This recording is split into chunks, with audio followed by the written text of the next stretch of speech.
Sekarang peluang kembali Lucho. Lucho kali ini memberikan bola. Coba ditabung saja dan gol. Persib tidak bermain, Persib membantai. Jangan sebut ini laga pekan 14. Ini cuma sesi sparing arogan Maung Bandung. Skor akhir gak penting. Lihat saja angkanya di judul dan thumbnail. Itu bukan hasil, itu laporan perbedaan kelas. Madura United cuma jadi tumbal statistik. Kami datang, kami menang, tanpa keringat. Gak ada drama, cuma dominasi total. Pelajaran untuk Madura. Persib gak butuh pelajaran dari tim kasta bawah. Kami hanya butuh 3 poin. Pelajaran dan hikmah itu hanya untuk yang kalah. Kami udah fokus ke match berikutnya. Mereka yang harus belajar bagaimana caranya menghentikan kami. Hat-trick juara? Itu pasti. Kalian pikir Persib akan berhenti? Tidak akan. Kemenangan ini hanyalah rutinitas pemanasan menuju hat-trick gelar. Pesan buat tim lain, minggir atau kalian akan jadi korban selanjutnya. Kami tidak butuh penonton yang ragu. Kami butuh bobotoh sejati yang haus kemenangan. Kalau mentalmu kuat menghadapi fakta yang keras, tekan subscribe sekarang juga.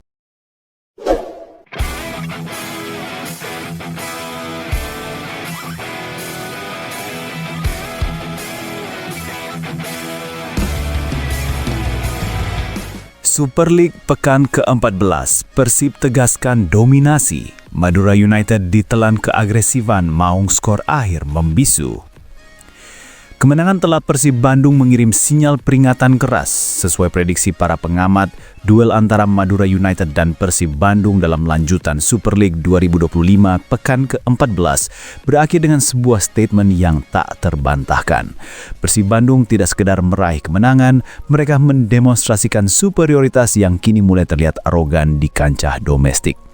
Laga yang berlangsung di Madura tersebut memang berjalan menarik dan syarat intrik, namun nuansa seru yang tercipta lebih merujuk pada seberapa lama Madura United mampu menahan gelombang serangan Pangeran Biru bukan karena adanya perlawanan yang seimbang. Skor akhir pertandingan ini yang telah kami sajukan melalui kanal visual menjadi bukti nyata kesenjangan kualitas antara tim yang berjuang untuk stabilitas dan tim yang sudah lama berada di level elit. Di bawah komando Boyan Hodak, Persib Bandung tampil dengan keganasan yang terencana. Taktik pressing tinggi yang mereka terapkan sejak menit awal sukses mengunci kreativitas lini tengah Madura United. Kami datang ke sini bukan untuk bernegosiasi. Kami datang untuk mengambil 3 poin. Ini adalah tugas rutin, ujar sumber internal tim Persib yang enggan disebutkan namanya, menegaskan betapa rendahnya tekanan yang dirasakan timnya menghadapi laga ini. Kesan meremehkan lawan terlihat jelas dari bagaimana para pemain Persib bermain dengan kepercayaan diri yang meluap, seolah-olah mereka hanya menjalani sesi latihan intensif. Performa Madura United hanya dikomentari singkat oleh tim tamu sebagai pembelajaran yang bagus bagi mereka. Sebuah penyataan yang frontal dan menusuk mental. Kemenangan ini meskipun diraih atas tim yang secara kasta berada di bawah mereka, dianggap penting sebagai pijakan solid menuju target utama mereka. 3 gelar juara beruntun atau bisa disebut dengan hat-trick juara. Manajemen Persib menekankan bahwa daripada berlarut-larut dalam euforia, tim harus segera berfokus pada pertandingan berikutnya. Namun fokus ini bukan karena adanya kelemahan yang perlu diperbaiki, melainkan dorongan untuk terus mempertahankan standar dominasi absolut. Kami tidak perlu mengambil pelajaran dari laga ini. Pelajaran biarkan untuk mereka yang kalah. Kami hanya mengambil 3 poin dan melanjutkan perjuangan meraih mahkota. Musim ini adalah milik kami. Hat-trick adalah harga mati. Demikian sinyal pesawat yang kuat dilepaskan Persib kepada seluruh kompetitor di Super League 2025. Kevin Dix masuk Best 11 Liga Jerman pekan 11. Bek timnas Indonesia cocok perkuat Manchester United untuk gantikan Patrick Dorgu. Kevin Dix Bakar-Besi, nama yang kini bergema kencang di kancah sepak bola Eropa. Bek tangguh milik tim nasional Indonesia ini baru saja menorehkan prestasi gemilang yang mengukuhkan posisinya sebagai salah satu pemain bertahan terbaik di Bundesliga Jerman. Tampil memukau bersama Borussia Mönchengladbach pada pekan ke-11 musim 2025, Dix tidak hanya masuk dalam daftar Best 11 versi media kenamaan Jerman Kicker, tetapi juga diakui oleh 2 platform statistik global terkemuka, SofaScore dan FotMob. Pencapaian ini menjadi sorotan utama. sang pemain berusia 29 tahun ini menjadi salah satu dari segelintir pemain yang berhasil menembus daftar 11 terbaik di 3 versi berbeda secara simultan. Diggs berdiri sejajar dengan bek kelas dunia lainnya seperti Dayot Upamecano. Kepercayaan media sekelas kicker menegaskan performa Diggs melampaui statistik biasa. Ia meraih rating tinggi yakni 8,2 bermain sebagai bek tengah kiri. Penampilan heroik Diggs terjadi saat Mönchengladbach membantai tuan rumah Heidenheim 3-0. Dalam laga tersebut, Diggs tidak hanya menjaga pertahanan timnya tetap kokoh dengan mencatatkan clean sheet keempat musim ini, yang mana ia melakukan 7 sapuan dan memenangkan 2 dari 3 duel, tetapi juga berkontribusi secara ofensif. Ia membuka keunggulan timnya melalui eksekusi penalti dingin menjelang akhir babak pertama. Ini adalah gol keduanya secara beruntun via titik putih, menunjukkan ketenangan dan kapabilitasnya di momen krusial. Selain itu, akurasi operannya mencapai 96% dari 74 umpan, menjadikannya pemain dengan jumlah passing terbanyak di tim. Sangat layak Kev. Demikian pujian singkat yang diunggah akun resmi Borussia Mönchengladbach di Instagram, mencerminkan betapa berharganya kontribusi Diggs.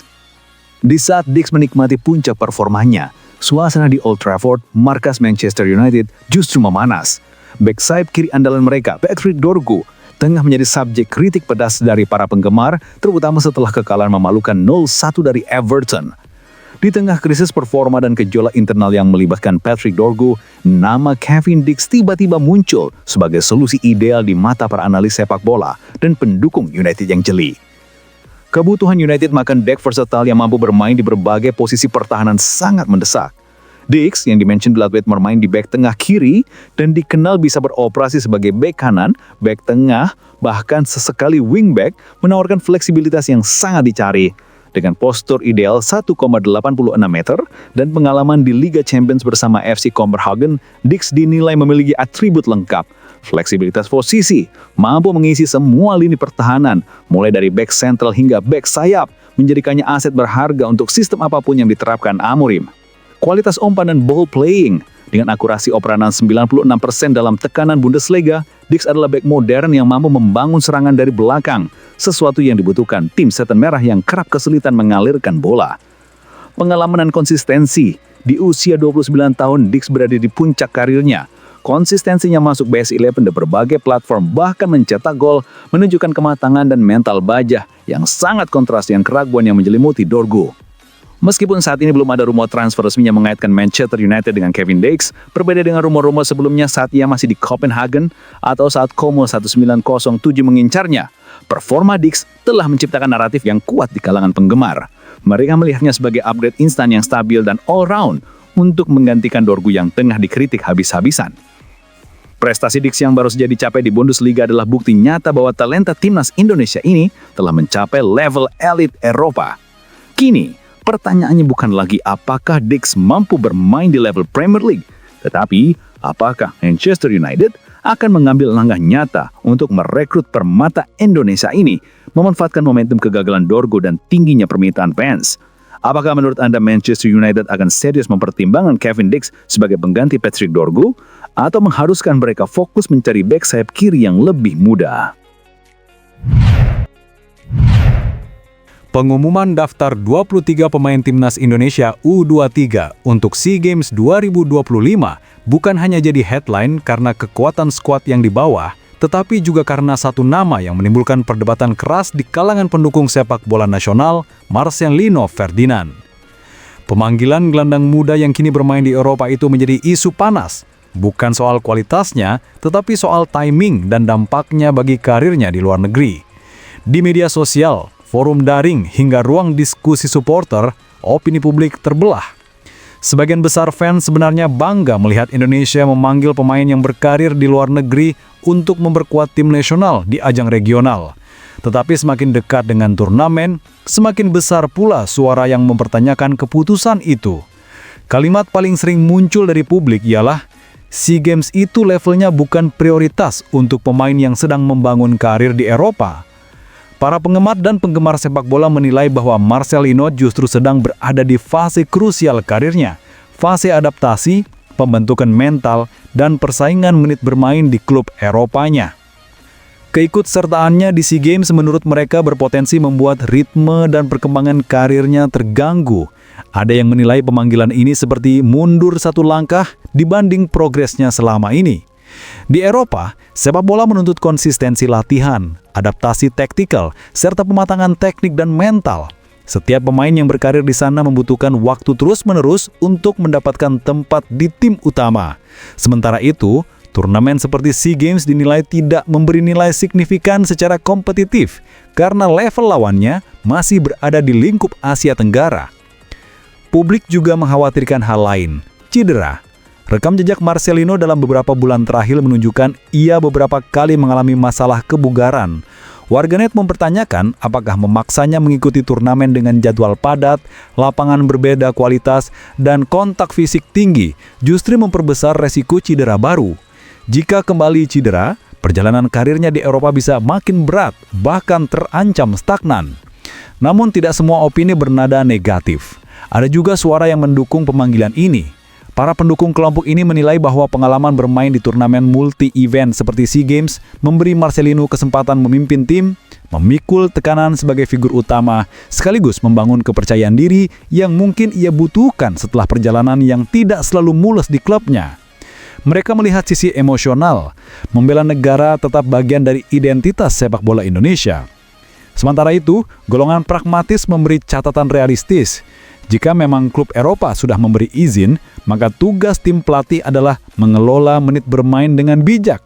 Mereka berharap tim tidak memaksakan Marcelino tampil di semua pertandingan sejak fase grup, tetapi memberi kesempatan pemain pelapis untuk berkontribusi, sembari menjaga sang pemain inti tetap fit untuk fase penting seperti semifinal dan final. Terlepas dari perdebatan, satu hal pasti, kehadiran Marcelino di skuad SEA Games memberi magnet opini publik yang kuat. Menjadi cerita yang mengikuti perjalanan Garuda Muda di turnamen ini.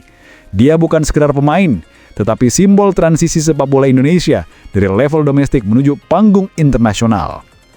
Kini pertanyaannya berubah dari haruskah dia dipanggil menjadi apakah pengorbanan waktu, perjalanan, dan resiko ini akan terbayar dengan prestasi atau justru menjadi babak yang memperlambat karirnya di Eropa? Jawabannya belum ada. Namun semua mata kini tertuju pada satu hal, performanya di lapangan. Jika ia sukses memimpin tim, tampil gemilang dan pulang tanpa cedera, keputusan ini akan terlihat brilian. Tetapi jika justru sebaliknya, kritik publik yang hari ini terdengar seperti peringatan bisa berubah menjadi kalimat. Kami sudah bilang dari awal. Untuk sekarang, Marcelino melangkah bersama timnas, bersama ekspektasi publik, dan bersama tekanan karir yang semakin besar.